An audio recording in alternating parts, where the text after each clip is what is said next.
No matter what state lawmakers do, the state's temporary ban on the sale of flavored vaping products expires on Friday. But there is a bill here to make the flavor ban permanent. Other lawmakers, though, only want a ban on kid-friendly flavors like candy or bubblegum.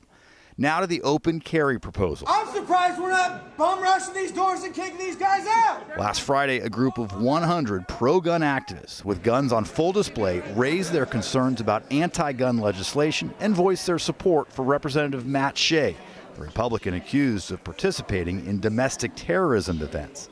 It's perfectly legal for someone to have a weapon on display on the Capitol grounds, but after last week's rally, a lawmaker just yesterday proposed banning weapons on the Capitol campus. Today, though, we learned that bill likely will not pass this session. The Speaker of the House says it has nothing to do with upsetting those who would be impacted by the law. I do not have any insight into the minds of people who do this. While Representative Jenkins supports the bill, she says there's just not enough time to debate a new topic like this. She hopes it comes up next year. In Olympia, Drew Mickelson, King 5 News.